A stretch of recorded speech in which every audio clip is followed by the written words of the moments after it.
इस वीडियो में बात करेंगे सीए फाउंडेशन दिसंबर 22 एग्जाम लॉ और बीसीआर पेपर के बारे में। ये वीडियो क्विक टिप्स सीरीज का दूसरा वीडियो, आपको सारे पेपर में ऐसा वीडियो देखने को मिल जाएगा। लॉ और बीसीआर का जो भी कॉमन डाउट है या अनकॉमन डाउट, सारा डाउट इस वीडियो में क्लियर हो जाएगा।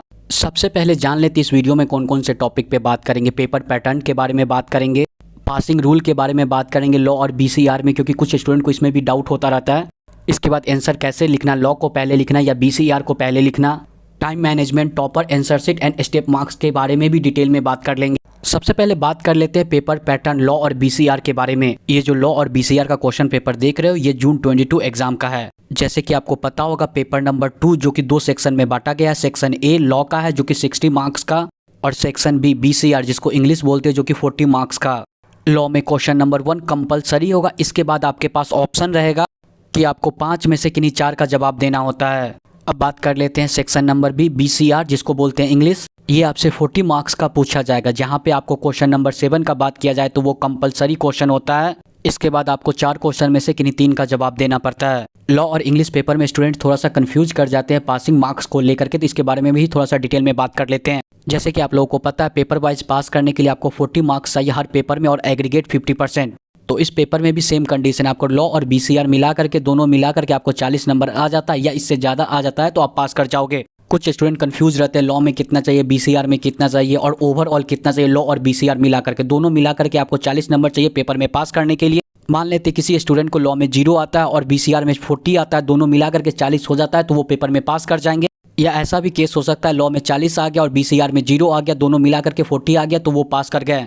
या ऐसा भी हो सकता है, दोनों मिला करके 20 मार्क्स आएगा और ओवरऑल वो पास कर जाएंगे। आई होप कि आप लोग पास करने के बारे में ना सोचो, टारगेट ज़्यादा रखो। टारगेट आप 80-90 का लेकर के चलोगे, लॉ में तो जाकर के आप 60-70 पे अटकोगे, और टारगेट ही रखोगे 40 का तो उससे कम पे अटक जाओगे। किसी भी स्टूडेंट का लॉ में टारगेट 70 प्लस होना ही चाहिए, 70 से कम का टारगेट रखो ही नहीं।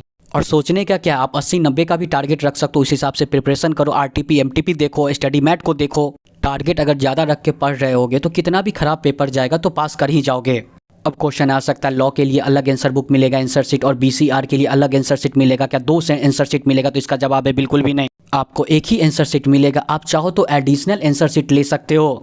एडिशनल आप कितना भी आंसर शीट ले सकते हो, इस पर कोई भी रोक नहीं है। आपको लॉ में कैसे लिखना, मान लेते आपको आंसर शीट मिला, तो अगर आप सेक्शन ए लिखना चाहते हो तो सेक्शन ए ऊपर में लिख दोगे, और इसके नीचे में लॉ का क्वेश्चन को सॉल्व करने लगना। यहाँ पे कोई भी कंपलसरी नहीं कि पहले सेक्शन ए भी लिखना। आप चाहो तो पहले सेक्शन बी को भी सॉल्व कर सकते हो। सेक्शन बी लिख दीजिएगा, उसके बाद सेक्शन बी का क्वेश्चन को सॉल्व करने लगिएगा। मान लेते आप सेक्शन ए से स्टार्ट कर रहे हो, तो सेक्शन ए में जितना क्वेश्चन होगा पहले उसको सॉल्व करोगे, या नहीं तो उसके लिए उतना स्पेस छोड़ दोगे। इसके बाद आप सेक्शन बी के लिए लिखना स्टार्ट करोगे। सेक्शन बी लिख करके उसके नीचे सेक्शन बी का ही आप क्वेश्चन सॉल्व करोगे। मान लेते आपने सेक्शन ए से लिखना स्टार्ट किया, आपको नहीं पता कि कितना और पेज लगेगा, तो आपको सेक्शन बी पे जाना है, तो आप एडिशनल पेज ले लीजिए। एडिशनल पेज के ऊपर में लिख दीजिएगा सेक्शन बी, और उसके नीचे सेक्शन बी का क्वेश्चन को सॉल्व कीजिएगा। ये गलती मत करना, सेक्शन ए और सेक्शन बी के सॉल्यूशन को मिक्स कर देना। और एक बार फिर से बोल रहे हैं, स्टूडेंट पे डिपेंड करता है, वो चाहे तो सेक्शन बी से स्टार्ट कर सकते हैं, या वो चाहे तो सेक्शन ए से लिखना स्टार्ट कर सकते हैं। अब बात कर लेते हैं टाइम मैनेजमेंट के बारे में। टाइम मैनेजमेंट बहुत ही इंपॉर्टेंट होता है किसी भी पेपर के लिए। मान लेते हैं कोई स्टूडेंट सेक्शन बी से लिखना स्टार्ट करता है, आपको 15 मिनट का जो एडिशनल टाइम दिया जाएगा, इसमें आपको डिसीजन ले लेना है कि आप सेक्शन ए से स्टार्ट करोगे या सेक्शन बी से। और सेक्शन बी से अगर कोई स्टूडेंट स्टार्ट करता है तो उनको स्टार्टिंग में 1 आवर्स देना चाहिए।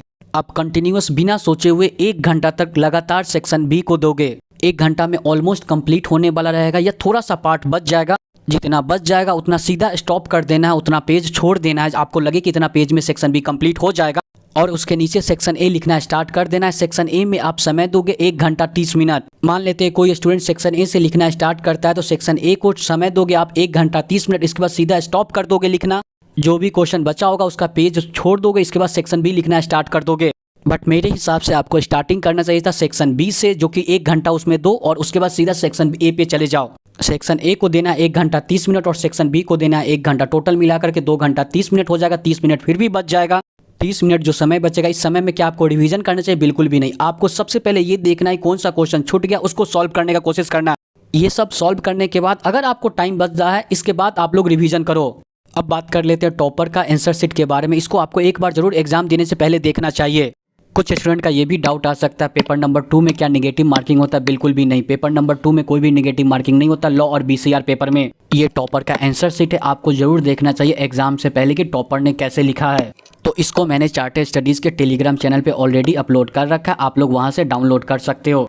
अब क्वेश्चन आता है क्या लॉ और बीसीआर पेपर में स्टेप मार्क्स मिलता है, तो इसका जवाब है जी हाँ। बट जो डायरेक्ट क्वेश्चन होगा, डायरेक्ट क्वेश्चन में जिसका जवाब 1 वर्ड में होगा या एमसीक्यू टाइप का क्वेश्चन होगा जो कोई इंग्लिश में देखने को मिल जाता है, तो इसमें क्या स्टेप मार्क्स मिलेगा। लेकिन आपको एक भी क्वेश्चन को छोड़ के नहीं आना है। देखो आप ध्यान से बातें को सुन लेना, जिस भी सेक्शन से आप स्टार्ट करोगे, सेक्शन ए से स्टार्ट करो या सेक्शन बी से, जो क्वेश्चन सबसे अच्छे से आ रहा है उसको सबसे पहले करना है, और जो क्वेश्चन नहीं आ रहा या थोड़ा बहुत भी आ रहा है उसको लास्ट में करना है, लेकिन छोड़ना नहीं है। एग्जाम्पल के लिए कुछ बातें को सुन लेना। क्वेश्चन में पूछा जाएगा वैलिड कॉन्ट्रैक्ट को एक्सप्लेन करो। आप अगर वॉइडेबल कॉन्ट्रैक्ट को अच्छे से एक्सप्लेन करके आते हो और उम्मीद करोगे कि आपको स्टेप मार्क्स मिलेगा, तो ये आपका गलत फहमी है, काट करके 0 मिल जाएगा ऐसे जगह पे।